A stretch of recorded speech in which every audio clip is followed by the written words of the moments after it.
Good afternoon class. आज की class में हम ट्रेनिंग एंड स्पोर्ट्स वाली जो हमारी यूनिट है उसको रिवाइज करेंगे। सबसे पहले ट्रेनिंग का मैंने आपको मीनिंग बताया था कि ट्रेनिंग का मीनिंग क्या होता है बेटा। व्हेन वी प्रिपेयर सिस्टमेटिकली और when we prepare with the principle of science और we are preparing about any sport task with following the principle of science, that is called sport training.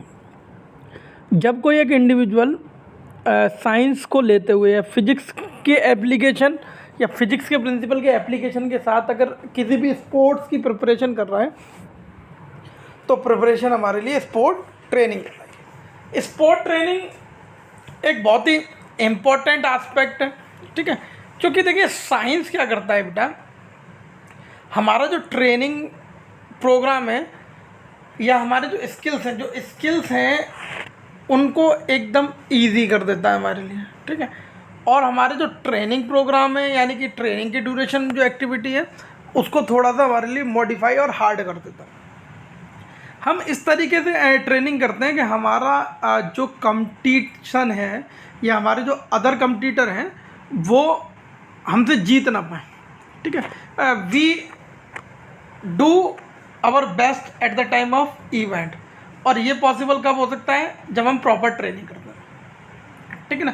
देखिए अगर आप unscientific mean से training करते हैं तो चोट लगने के चांसेस भी बहुत ज़्यादा रहते हैं, है ना। और इंजरी किसी भी स्पोर्ट्समैन के लिए या नॉर्मल किसी इंडिविजुअल के लिए एक अच्छी चीज़ नहीं है। Although injury are the part of sports, injury sports का पार्ट है, फिर भी जो एक स्पोर्ट्समैन है वो इंजरी की कंडीशन को अवॉइड करने की कोशिश करता है, ठीक है ना। इस चैप्टर में हम वेरियस फिजिकल कंपोनेंट को भी देखेंगे और उनको इम्प्रूव करने की ट्रेनिंग मेथड भी देखेंगे। सबसे पहले हमारे सामने जो कंपोनेंट है बेटा वो है स्ट्रेंथ। स्ट्रेंथ क्या है, the ability of muscles to overcome resistance. हमारे मसल्स की वो एबिलिटी जिससे हम रेजिस्टेंस यानी कि एक्सटर्नल और इंटरनल फोर्स को कम कर पाते हैं, वो हमारे लिए क्या कहलाएगा, स्ट्रेंथ क्या है। In other word strength is force generated by the muscles of a body that person is able to do work. या हम कह सकते हैं कि हमारे बॉडी के द्वारा प्रोड्यूस किया गया जो फोर्स जो है उसको हम क्या कहते हैं बेटा, हम उसको स्ट्रेंथ कहते हैं, जिससे हम काम कर पाते हैं, ठीक है। तो अगर बात की जाए स्ट्रेंथ की तो स्ट्रेंथ को बेटा हम दो टाइप में डिवाइड करते हैं, यानी कि स्ट्रेंथ का जो क्लासिफिकेशन है वो टू टाइप का, स्टैटिक और डायनेमिक स्ट्रेंथ। स्ट्रेंथ को जिस यूनिट में मेज़र किया जाता है उस यूनिट को हम जूल और पाउंड कहते हैं। स्ट्रेंथ जो है वो डाइन और पाउंड, हमारी जो स्ट्रेंथ है वो डाइन और पाउंड्स में मेज़र होती है, और जिस इक्विपमेंट की हेल्प से वो मेज़र होती है दैट इज़ कॉल्ड डायनोमीटर। उस इक्विपमेंट को हम डायनोमीटर कहते हैं। स्ट्रेंथ मैंने आपको दो टाइप की बताई, स्टैटिक स्ट्रेंथ और डायनेमिक स्ट्रेंथ। देखिए डायनेमिक स्ट्रेंथ क्या होती है, जब एक इंडिविजुअल की बॉडी में मोशन होता है, when our body is in motion और we are producing muscle force, उस ड्यूरेशन में हम जो मसल फोर्स प्रोड्यूस कर रहे हैं अपोजिंग जो फोर्स है उसको हम क्या कर रहे हैं, ओवरकम कर रहे हैं, तो वो जो स्ट्रेंथ है हमारे लिए बेटा डायनेमिक स्ट्रेंथ कहलाएगी, ठीक है। अगर हमारी बॉडी स्टैटिक में यानी कि देयर इज़ नो मोशन, हम रेस्ट की पोजीशन में, तो वो स्ट्रेंथ हमारे लिए कौन सी स्ट्रेंथ कहलाएगी, तो वो बेटा हमारे लिए जो स्ट्रेंथ है वो स्टैटिक स्ट्रेंथ कहलाएगी। अब डायनेमिक स्ट्रेंथ को हमने फर्दर 3 कैटेगरीज में डिवाइड किया है, मैक्सिमम, एक्सप्लोजिव और स्ट्रेंथ एंड्योरेंस। हमारा जो मैक्सिमम स्ट्रेंथ है वो है ability to do work in a single muscular contraction. अगर कोई इंडिविजुअल एक सिंगल मस्कुलर कॉन्ट्रैक्शन वर्क करता है तो वो मैक्सिमम स्ट्रेंथ है, ठीक है। अगर वो फास्ट स्पीड के साथ करता है, इफ़ ही और she is performing such activity या opposing force activity with faster rate then it is called explosive strength, तो उसको एक्सप्लोजिव स्ट्रेंथ कहेंगे, ठीक है ना। और अगर हम लंबे समय तक if we are overcoming strength या opposing force for longer time duration, अगर हम लंबे टाइम तक अपोज कर रहे हैं किसी फोर्स को, तो वो जो स्ट्रेंथ है हमारे लिए, वो हमारे लिए स्ट्रेंथ एंडोरेंस कहलाएगी। ओके स्टूडेंट, और हमारे अगर बात की जाए इसको डेवलप करने के मेथड की, तो there are 3 method to develop strength. Strength को इम्प्रूव करने के लिए 3 मेथड हैं। सबसे पहला हमारा जो मेथड है, उस मेथड का नाम है आइसोटोनिक मेथड। आइसोटोनिक मेथड जो है, देखिए टॉनिक शब्द है, आइसो का मतलब सेम और टॉनिक मतलब मसल, तो सेम मूवमेंट। इसमें आइसोटोनिक में हम जो मूवमेंट होते हैं वो विजिबल होते हैं, लेकिन सेम कॉन्ट्रैक्शन और सेम रिलैक्सेशन के मोड में होते हैं। ठीक है, हम एक मूवमेंट को कई बार रिपीट करते हैं आइसोटोनिक कॉन्ट्रैक्शन के केस में। ठीक है, वहीं अगर हम हमारे या हम कह सकते हैं कि isotonic contraction are those contraction in which there is visible muscular contraction. ऐसा मस्कुलर कॉन्ट्रैक्शन जिसमें क्या हो, विजिबल हो मसल कॉन्ट्रैक्शन। एग्जांपल के लिए पुशअप्स, पुलअप, ये सारी एक्टिविटी हमारी आइसोटोनिक एक्सरसाइज में। अब इन एक्टिविटीज़ में क्या होता है बेटा, हम वर्क करते हैं, यानी कि हमारा जो डिस्प्लेसमेंट होता है, बॉडी डिस्प्लेसमेंट, वो डायरेक्शन ऑफ फोर्स में होता है। ठीक है, बेनिफिट की अगर बात की जाए तो आइसोमेट्रिक कॉन्ट्रैक्शन के जो बेनिफिट हैं वो हैं, ये हमारी स्ट्रेंथ और एंडोरेंस को डेवलप करेगा, आपकी एक्सप्लोजिव स्ट्रेंथ को डेवलप करेगा, फ्लेक्सिबिलिटी को इम्प्रूव करने का एक अच्छा मेथड है। ठीक है, और इन एक्सरसाइज को हम इक्विपमेंट के साथ और विदाउट इक्विपमेंट भी परफॉर्म कर सकते हैं। वही हमारा जो दूसरा टाइप है आइसोमेट्रिक स्ट्रेंथ। आइसोमेट्रिक का मतलब इक्वल और स्टेबल।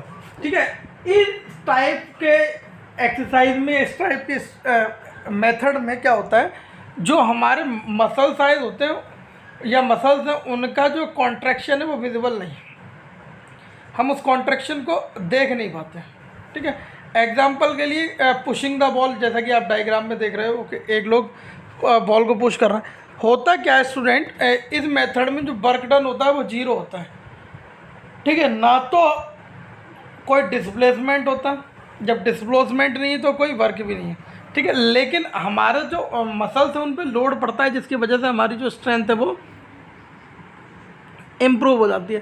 तो किसी भी गेम की जो स्टार्टिंग पोजीशन है उसको भी हम आइसोमेट्रिक पोजीशन कह सकते हैं, क्योंकि उस कंडीशन में बॉडी के ऊपर लोड तो है ना, लेकिन मसल साइज में वेरिएशन नहीं आ रहा। हमारा जो लास्ट टाइप है स्टूडेंट वो है आइसोकाइनेटिक स्ट्रेंथ। आइसोकाइनेटिक स्ट्रेंथ, देखिए होता क्या है, आइसोकाइनेटिक और आइसोटोनिक स्ट्रेंथ लगभग सेम है, लेकिन आइसोकाइनेटिक एक्सरसाइज जो हैं उनको हम वेल इक्विपाइड और साइंटिफिक मशीन के ऊपर करते हैं, यानी कि जिम में जो स्ट्रेंथ एक्सरसाइज की जाती है उन एक्सरसाइज को हम आइसोकाइनेटिक एक्सरसाइज कहते हैं। ये जो आइसोकाइनेटिक मेथड है ये 1968 में पैरिन ने डेवलप किया था। ठीक है, आइसोकाइनेटिक मेथड को किसने डेवलप किया था बेटा, 1968 में पैरिन ने। देखिए मैंने आपको बताया ना, आइसोकाइनेटिक में क्या होगा, वेल इक्विप और वेल साइंटिफिक मशीनरी के थ्रू हम डेवलप करेंगे। तो अगर बात आ जाए स्ट्रेंथ डेवलपमेंट की, तो मैक्सिमम डेवलपमेंट के लिए जो मेथड है वो आइसोकाइनेटिक मेथड है। आइसोकाइनेटिक मेथड में हम हमारी मैक्सिमम स्ट्रेंथ को बड़ी आसानी से डेवलप कर सकते हैं। ठीक है, अगर इसके बेनिफिट की बात की जाए बेटा, तो एक तो हमारा कॉमन ही भैया स्ट्रेंथ को इम्प्रूव करेगा। ठीक है, ये वार्म अप करने का भी एक अच्छा मेथड है। वार्मिंग अप एक्टिविटी, जब हम किसी भी फिजिकल एक्टिविटी या किसी गेम एंड स्पोर्ट्स में पार्टिसिपेशन से पहले कुछ लाइट वेट एक्सरसाइज करते हैं अपने बॉडी टेम्परेचर को रेज करने के लिए और बॉडी मसल्स को टोन्ड करने के लिए, टोन्ड अप करने के लिए। ठीक है, एंडोरेंस को भी इम्प्रूव करेगा और आपकी जो एक्सप्लोजिव मसल्स हैं या मसल की टोनिंग अप करेगा। मसल्स आपके टोन्ड पोजीशन में रहेंगे, यानी कि रेडी पोजीशन में रहेंगे, जैसे ही उनकी ज़रूरत पड़ेगी हम उनको यूज़ कर पाएंगे, यानी कि हमारी जो रिएक्शन टाइमिंग है वो ऑटोमेटिक कैसी हो जाएगी बेटा, डिक्लाइन कर जाएगी। ठीक है, यानी हम स्पीडली वर्क को परफॉर्म कर पाएंगे। हमारा जो नेक्स्ट है वो है एंडोरेंस। एंडोरेंस का मतलब ability to act against fatigue और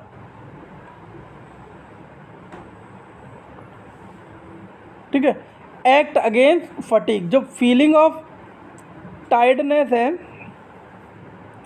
उसके अगेंस्ट काम करने की जो क्षमता है दैट इज़ कॉल्ड एंडोरेंस। ठीक है ना। जैसे हम किसी भी एक्टिविटी को लॉन्ग टाइम ड्यूरेशन तक परफॉर्म कर पा रहे हैं तो वो क्या है हमारे लिए एंडोरेंस कहलाता है। देखिए यहाँ दो अलग अलग तरीके से बांटा गया है स्पोर्ट्स एक्टिविटी के ब्याप पे, टाइम ड्यूरेशन के ब्याप पे। मैंने आपको बताया था टाइम ड्यूरेशन के हिसाब पे 4 टाइप का है, speed, short term, middle term और लॉन्ग टर्म। स्पीड में क्या है हमारी 0 से लेकर 45 सेकंड तक की एक्टिविटीज़ है। शॉर्ट टर्म में हमारी 45 से 2 मिनट तक, और मिडिल टर्म में 2 to 10 और लॉन्ग टर्म में मोर देन 10। वहीं हमारी ऑन बिहाफ ऑफ नेचर अगर देखें तो बेसिक एंडोरेंस, ठीक है, ऐसी एक्टिविटी जो हम लंबे समय तक परफॉर्म करते रहते हैं विदाउट फटीग या लो इंटेंसिटी की exercise. General activity long moderate activity है, यानी कि बेसिक से थोड़ी सी हार्ड होती है, ठीक है। और स्पेसिफिक एक्टिविटीज़ स्पेसिफिक होती हैं जिसमें हम हाई लेवल ऑफ फटीग को ओवरकम करते हैं, ठीक है। यहाँ एंड्योरेंस को इम्प्रूव करने के 3 मेथड हैं बेटा। एक हमारा कंटिन्यूस ट्रेनिंग मेथड, दूसरा हमारा इंटरवल ट्रेनिंग मेथड, तीसरा हमारा फार्टलेट ट्रेनिंग मेथड। सबसे पहले अगर हम बात करें कंटिन्यूस ट्रेनिंग मेथड में, तो कंटिन्यूस ट्रेनिंग मेथड में क्या होता है बेटा, इस ट्रेनिंग मेथड में जो एथलीट है वो एक्टिविटी को कंटिन्यूसली परफॉर्म करता है for the time duration of 30 minute. कम से कम हमें एक्टिविटी कितनी देर के लिए करनी है, 30 मिनट, विदाउट एनी रेस्ट और विदाउट एनी पेस वेरिएशन। ना तो इसमें कोई रेस्ट होता, ना तो इसमें कोई पेस वेरिएशन होता। इस वजह से इस एक्टिविटी को हम क्या नाम देते हैं, कॉन्टिन्यूस ट्रेनिंग मेथड। जो याद रखने लायक बात है वो यही है बेटा कि इन ड्यूरेशन ऑफ एक्टिविटी जो हार्ट रेट है बेटा वो 140 to 160 मिनट के अप्रोक्स रहनी चाहिए, ठीक है, जो आपके लिए एक अच्छा बेनिफिट लेके आएगी, ठीक है। इन्होंने कंटिन्यूस ट्रेनिंग को 3 टाइप में बांटा है। Short continuous training method, quick continuous training method और changing speed training method. Short continuous training method क्या है, इसमें जो है जो ड्यूरेशन है वो ज़्यादा बड़ी नहीं होती। जैसे मैंने बताया मिनिमम तो 30 सेकंड है ना, मिनिमम तो 30 मिनट है, मिनिमम तो 30 मिनट है। 30 मिनट के अगर अप्रोक्स की डिस्टेंस शॉर्ट, अगर हम इंटेंसिटी को बढ़ाते हैं तो क्विक और चेंजिंग स्पीड ट्रेनिंग में हम स्पीड को चेंज कर सकते हैं। दूसरा हमारा जो ट्रेनिंग मेथड है बेटा वो है interval training method. Interval training method जो है ये विकीला ने दिया है, ठीक है, सॉरी ये विकीला कहते हैं, एक फेमस फिनलैंड के एथलीट थे। वो क्या करते थे, वो लंबी दूरी को दौड़ने की बजाय अपने ट्रेनिंग सेशन में उनकी जो टास्क स्पेसिफिक एक्टिविटी थी उसकी नंबर ऑफ रिपीटिशन ज़्यादा करते थे। ये 400 मीटर के एथलीट थे, ये क्या करते थे कि बाकी जो एथलीट थे वो 4-5 किलोमीटर की रनिंग करते थे 400 मीटर की तैयारी के लिए, ये क्या करते थे पूरे दिन में 20 से 25 रिपीटिशन करते थे 400 मीटर के, ठीक है। ये 400 मीटर को 20-25 बार दौड़ते थे 80% एफिशिएंसी के साथ, ठीक है। तो वहाँ से इस मेथड को इन्होंने डेवलप किया, ठीक है। इंटरवल ट्रेनिंग मेथड जो है वो वर्क एंड रिकवरी के प्रिंसिपल पे काम करता है। सबसे पहले we have to perform task, then we have to take rest, proper rest के बाद फिर हम दोबारा से टास्क परफॉर्म करेंगे और ये साइकिल कंटिन्यूस रहेगा। अब इसमें क्या है बेटा, जब भी आप रेस्ट लेते हो तो एक बार चेक करना है कि आपकी जो हार्ट रेट है वो 120 और उससे बिलो होनी चाहिए। अगर आपकी हार्ट रेट 120 या उससे बिलो नहीं है तो आपको नेक्स्ट रिपीटिशन अवॉइड करना है। हमारा जो लास्ट है वो है हमारा फार्टलेक ट्रेनिंग मेथड। फार्टलेक ट्रेनिंग मेथड में क्या है बेटा, इसको ये स्वीडिश वर्ड है फार्टलेक, जिसका मतलब है स्पीड प्ले। इस ट्रेनिंग मेथड में हम वेरिएशन ऑफ पेस करते हैं। अभी तक हमने वेरिएशन ऑफ पेस नहीं किया था। इसमें क्या करेंगे, एक एथलीट जो है 45 मिनट और उससे ज़्यादा के लिए एक अननोन सरफेस पे रनिंग करेगा। अननोन का मतलब अननोन या नोन पे जैसी रिक्वायरमेंट है, कभी हम आप अपने पेस को वेरी करेंगे, कभी हम वेरिएशन का मतलब कभी हम अपने पेस को फास्ट करेंगे, कभी हम अपने पेस को स्लो करेंगे, ठीक है।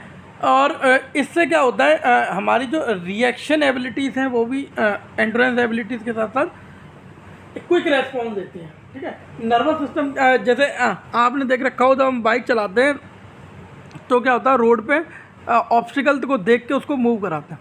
ठीक है, नेक्स्ट जो है थर्ड है हमारा, वो स्पीड है। स्पीड क्या है, ability to perform similar pattern movement faster rate of time. अगर हम एक ही तरीके के मूवमेंट को फास्ट रेट के साथ परफॉर्म कर रहे हैं तो वो हमारे लिए क्या कहलाएगा, स्पीड कहलाएगा। ओके स्टूडेंट, अगर टाइप की बात की जाए तो सबसे पहले रिएक्शन एबिलिटी है। तो रिएक्शन एबिलिटी में मैंने बताया था रेस्पॉन्स रिगार्डिंग एनी एक्शन और क्वेरी इज कॉल्ड रिएक्शन। हम किसी भी क्वेरी के रेस्पॉन्स में जो एक्शन देते हैं दैट इट कॉल्ड रिएक्शन। दो टाइप का बताया था, सिंपल और कॉम्प्लेक्स। अब क्वेरी इज नोन तो सिंपल है, और अननोन क्वेरी के केस में ये क्या हो जाएगा बेटा, कॉम्प्लेक्स हो जाएगा। नेक्स्ट टाइप जो है एसेलरेशन एबिलिटी। एसेलरेशन एबिलिटी क्या है स्टूडेंट, जो हमारी जीरो मोमेंटम से मैक्सिमम मोमेंटम के पहुंचने की एबिलिटी, उसको हम क्या कहते हैं, एसेलरेशन एबिलिटी कहते हैं। जैसे आपने देखा बाइक जो होती है वो स्टैटिक पोजीशन में होती है, धीरे धीरे वो टॉप पोजीशन में पहुंचती है, तो वो जो एबिलिटी वो एसेलरेशन एबिलिटी है। नेक्स्ट हमारा लोकोमोटर एबिलिटी। लोकोमोटर एबिलिटी क्या है बेटा, ये ऐसी एबिलिटी जो मैक्सिमम स्पीड को मैक्सिमम टाइम ड्यूरेशन तक मेंटेन करती है। वहीं अगर बात की जाए नेक्स्ट हमारे मूवमेंट इकोनॉमी की या मूवमेंट फ्रिक्वेंसी की, तो मूवमेंट इकोनॉमी क्या है, जितने ज़्यादा इकोनॉमिकल मूवमेंट होंगे, ठीक है, जितने अच्छे आप मूव परफॉर्म करोगे उतनी ज़्यादा क्या होगी, आपकी एनर्जी सेव होगी। मैंने बताया 20 to 25% एनर्जी सेव हो जाती है अगर हम मूवमेंट इकोनॉमी के साथ काम करते हैं। ठीक है, इसके बाद हमारा स्पीड एंड्योरेंस, किसी भी एक्टिविटी को स्पीडली या स्पीड एक्टिविटी को लंबे समय तक परफॉर्म करना क्या कहलाएगा हमारे लिए, स्पीड एंड्योरेंस। दो मेथड हैं डेवलप करने के स्पीड को, एक हमारा एसेलरेशन रन, दूसरा हमारा पेस रेस। देखिए एसेलरेशन रन में क्या होता है स्टूडेंट, हम instead of running complete distance, हम कंप्लीट डिस्टेंस को रन करने के बजाय we run only the distance where we get maximum movement. हम वहाँ तक डिस्टेंस को रन करते हैं जहाँ हमारा मैक्सिमम। सपोज करिए कोई 100 मीटर का एथलीट है, अगर उसका मैक्सिमम मूवमेंट 50 मीटर पे आ रहा है तो वो क्या करेगा, 50 मीटर तक तो रनिंग करेगा, और उसके बाद क्या करेगा, फिर रिपीटिशन स्टार्ट कर देगा नेक्स्ट। तो इस तरीके के नंबर ऑफ रिपीटिशन परफॉर्म करते हैं वो 100 मीटर कंप्लीट कभी भी। धीरे धीरे क्या होगा, उसकी जो एसेलरेशन एबिलिटी है वो और पीछे से आने लगेगी। नेक्स्ट हमारा पेस रेसेस या पेस रन। पेस रन में क्या है बेटा, हम कांस्टेंट पेस के साथ डिस्टेंस को रन करते हैं, इसमें पेस वेरिएशन नहीं है। ठीक है, हम जो हमारा पेस है उसी पेस के साथ दौड़ते रहते हैं। तो ये हमारे स्पीड के मेथड थे। अब बात करते हैं फ्लेक्सिबिलिटी की। देखिए फ्लेक्सिबिलिटी क्या है, जो range of body joints movement है, हमारे बॉडी जॉइंट्स की जो रेंज ऑफ मूवमेंट है उसको हम क्या नाम देते हैं, फ्लेक्सिबिलिटी। ठीक है, एग्जांपल के लिए एल्बो जॉइंट को जब हम मूव करा रहे हैं और अपने ईयर को टच करना है, नी को बेंड करा रहे हैं और वॉक कर रहे हैं, या मैं इस टाइम में भी बोल ही रहा हूँ अपनी मैंडिबल को मूव करा के। ठीक है, तो ये क्या है, फ्लेक्सिबिलिटी है। ठीक है, टाइप ऑफ फ्लेक्सिबिलिटी की बात की जाए तो दो टाइप की फ्लेक्सिबिलिटी है हमारी, एक्टिव फ्लेक्सिबिलिटी और पैसिव फ्लेक्सिबिलिटी। एक्टिव फ्लेक्सिबिलिटी क्या होती है बेटा, when we perform body movement without any external help, जब हम बॉडी पार्ट्स को मूव कराते हैं विदाउट एक्सटर्नल हेल्प तो वो हमारे लिए एक्टिव है, और अगर हम किसी की हेल्प ले रहे हैं तो वो हमारे लिए पैसिव है। एक्टिव को हमने दो पार्ट में बांटा, स्टैटिक और डायनेमिक। अभी मैंने आपको बताया था स्टैटिक का मतलब है without motion, when we perform body joint movement when there is no motion in body is called static, और if there is motion then it is called dynamic flexibility. ये क्वेश्चन कई बार आया है स्टूडेंट आपके बोर्ड एग्जामिनेशन में, तो board examination के पॉइंट ऑफ व्यू से भी एक अच्छा क्वेश्चन है ये। नेक्स्ट अगर मेथड्स की बात की जाए, मेथड टू इम्प्रूव फ्लेक्सिबिलिटी, तो मेथड टू इम्प्रूव फ्लेक्सिबिलिटी में बैलिस्टिक मेथड है। बैलिस्टिक मेथड में हम एक रिदमिक वे में परफॉर्म करते हैं एक्टिविटी को। दूसरा हमारा स्टैटिक स्ट्रेचिंग है, तो स्टैटिक पोजीशन में बॉडी जॉइंट्स को स्ट्रेच करते हैं। डायनेमिक स्ट्रेचिंग में डायनेमिक यानी कि मोशन में हम अपने बॉडी पार्ट्स को स्ट्रेच करते हैं। और लास्ट है हमारा प्रोएक्टिव न्यूरोमस्कुलर फैसिलिटेशन टेक्निक। इसमें हम क्या करते हैं बेटा, कुछ इक्विपमेंट को यूज़ करते हैं। ठीक है, अगर बात की जाए पीएनएफ की, तो पीएनएफ बेस्ट मेथड है हमारी फ्लेक्सिबिलिटी को इम्प्रूव करना है। मैक्सिमम जो बहुत सारे इक्विपमेंट यूज़ होते हैं फ्लेक्सिबिलिटी को इम्प्रूव करने के लिए, जैसे आपने दे रखा हो बहुत सारे लोग एक स्ट्रेचिंग रबर टाइप का स्ट्रक्चर यूज़ करते हैं। ठीक है, तो वो हमारा किसके अंदर आ जाएगा, वो हमारा PNF के अंदर आ। लास्ट है हमारा कोऑर्डिनेटिव एबिलिटीज़। कोऑर्डिनेटिव एबिलिटीज़ क्या है, जो हमारे नर्वस रिएक्शन एबिलिटीज़ हैं, ठीक है, उनको हम कोऑर्डिनेटिव एबिलिटीज़ करते हैं। Multitasking, multiple functioning perform at a single particular time is called coordinative abilities. अगर इसके टाइप की बात की जाए स्टूडेंट, तो कोऑर्डिनेटिव एबिलिटीज़ हमारी ओरिएंटेशन एबिलिटी। ओरिएंटेशन एबिलिटी क्या है, ओरिएंटेशन एक ऐसी एबिलिटी है जिसमें हम जज करते हैं कि कोई भी ऑब्जेक्ट कितनी देर में लैंड लैंड करेगा। दूसरा कपलिंग एबिलिटी में हम दूसरों के साथ कंबाइन करते हैं अपने मूवमेंट को। ये रिएक्शन अभी मैंने आपको बताया था, सिंपल और कॉम्प्लेक्स स्पीड के तहत के किसी भी क्वेरी के रेस्पॉन्स में जो answer, that is called reaction ability. Balance ability हमें बैलेंस करने में और फंबल के केस में रीगेन करने में बैलेंस हेल्प करती है। रिदमिक एबिलिटी हमें किसी भी एक्टिविटी को रिदम में परफॉर्म करने के लिए। अडैप्टेशन एबिलिटी हमें जो भी चेंज है एज़ पर नीड या एज़ पर इन्वायरमेंट जो भी चेंज है उनको एक्सेप्ट करने में हेल्प करती है। और डिफरेंशिएशन एबिलिटी हमारी किसी भी टास्क में हमारी मास्टरी, ठीक है, जैसे हम एक क्लास में 10 लोगों को पढ़ाते हैं तो हर बच्चे उस टॉपिक को अलग तरीके से सीखता है, ठीक है, कुछ अच्छे मार्क्स स्कोर करते हैं, कुछ एवरेज और कुछ ख़राब। नेक्स्ट हमारा जो ट्रेनिंग मेथड है बेटा वो है circuit training, circuit and high altitude training. Circuit training और हाई एल्टीट्यूड ट्रेनिंग जो है बहुत इंपॉर्टेंट है। सर्किट ट्रेनिंग सबसे ज़्यादा इंपॉर्टेंट माना जाता है, ठीक है। सर्किट ट्रेनिंग जो है, ये जो मेथड है वो एडमसन एंड मॉर्गन ने दिया था, ठीक है। एडमसन और मॉर्गन जो लीड्स यूनिवर्सिटी ऑफ इंग्लैंड के थे, इन्होंने इस मेथड को डेवलप किया। अब इस मेथड में क्या होता है, हम एक सर्किट वे में अरेंज करते हैं एक्सरसाइज के सीक्वेंस को, ठीक है। We establish exercise with scientific method in a circuit. हम जब सर्किट में अरेंज करते हैं बहुत सारी एक्सरसाइज को, तो ये हमारे लिए क्या कहलाती है, सर्किटरी। जैसे एग्जांपल के लिए अगर मिनिमम हमें सर्किट स्टेशन जो बनाने हैं वो 6 बनाने हैं, ठीक है। और सर्किट या सर्किट पे एक्सरसाइज डालते टाइम हमें एक चीज़ ध्यान रखनी पड़ेगी कि सेम बॉडी मसल्स की एक्सरसाइज रिपीट नहीं होनी चाहिए। अगर सेम बॉडी मसल्स की एक्सरसाइज रिपीट होती है तो प्रॉब्लम जनरेट करती है, ठीक है। जैसे कि देखें टाइप ऑफ सर्किट ट्रेनिंग, अगर यहाँ टाइप ऑफ सर्किट ट्रेनिंग की बात करें तो time circuit training. Time circuit training में क्या होता है, हम एक स्टेशन पे टाइम ड्यूरेशन फिक्स कर देते हैं कि that you have to done such activity on this station for such time duration. Competition circuit training. Competition circuit training में क्या होता है, हम जो हमारा नंबर ऑफ रिपीटिशन है बेटा उसको हम इंक्रीज़ कर देते हैं, ठीक है। हम नंबर ऑफ रिपीटिशन पे बिलीव करते हैं कि जो जितने ज़्यादा रिपीटिशन परफॉर्म करेगा सेम टाइम ड्यूरेशन में, वो उतना ज़्यादा कंपटीशन के लिए प्रिपेयर हो। रिपीटिशन सर्किट ट्रेनिंग, ठीक है। यहाँ लोग अपनी फिजियोलॉजिकल एबिलिटीज़ के व्याप पे नंबर ऑफ रिपीटिशन को परफॉर्म करते हैं। भाई स्पोर्ट्स स्पेसिफिक या running circuit training. Running circuit training में क्या होता है बेटा, इसमें एक्टिव रेस्ट होता है, पैसिव रेस्ट नहीं होता। एक्टिव और पैसिव रेस्ट क्या होता है, या हम क्या करते हैं, एक स्टेशन से दूसरे स्टेशन पे दौड़ के जाते हैं, दूसरे से तीसरे पे, तीसरे से चौथे पे, और उन स्टेशन पे जो प्री डिटरमाइन एक्टिविटीज़ हैं उनको परफॉर्म करते हैं, ठीक है। इस वजह से इसको सर्किट ट्रेनिंग या टाइम स्पेसिफिक सर्किट ट्रेनिंग कहता है। मेथड दे रखा है हाउ टू इंक्रीज लोड, आप किस तरीके से सर्किट ट्रेनिंग का लोड बढ़ा सकते हैं, ठीक है। तो लोड इंक्रीज करने के लिए रिपीटिशन को बढ़ाया जा सकता है, स्पीड ऑफ एक्सरसाइज को इम्प्रूव किया जा सकता है, एडिशन लोड या एडिशन वेट को भी ऐड किया जा सकता है, इंटरवल की जो टाइमिंग है उसको कम किया जा सकता है, रिपीटिशन जो है उनको इंक्रीज़ किया जा सकता है। तो कई सारे मेथड हैं जो हम वेट ट्रेनिंग लोड को इम्प्रूव करने के लिए दे सकते हैं, ठीक है।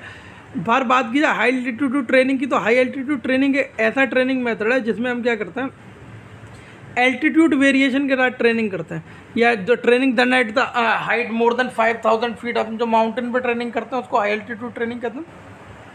इसके अगर टाइप की बात की जाए तो 3 टाइप की है। पहली हमारी लिव लो ट्रेंड हाई, ठीक है। दूसरी हमारी लिव हाई ट्रेंड लो, और तीसरी हमारी लिव लो ट्रेन हाई, लिव हाई और ट्रेन हाई, ठीक है। जैसे कोई 2000-3000 फीट की हाइट पे रह रहा है, वो 5000-6000 फीट की हाइट पे जाके ट्रेन करता है, या कोई 5000 फीट की हाइट पे रह रहा है और नीचे आके ट्रेनिंग करता है, तो उसके लिए क्या कहलाएगा, वो हाई एल्टीट्यूड ट्रेनिंग।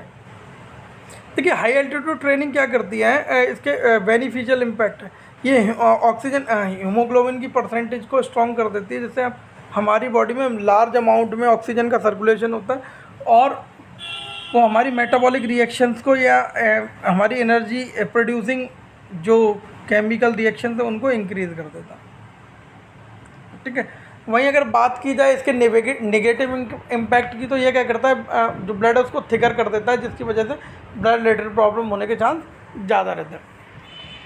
तो स्टूडेंट इस क्लास में हमने रिवाइज़ किया है हमारे ट्रेनिंग एंड स्पोर्ट्स वाले चैप्टर को कम्प्लीटली एक फास्ट मोड में। इसके बाद मैं कोशिश करूँगा कि हमने अभी तक जितने भी चैप्टर किए हैं सबको एक एक क्लास में मैं आपसे रिवाइज़ करा दूँ, क्योंकि बहुत सारे बच्चों ने मुझसे कहा था कि सर ऐसा हो सकता है जो फास्ट मोड में वीडियो अवेलेबल हो जाए तो वो हमें रिवीजन में हेल्प करेगी, ठीक है ना। तो आज की क्लास में बस इतना ही। Good bye, have a nice day.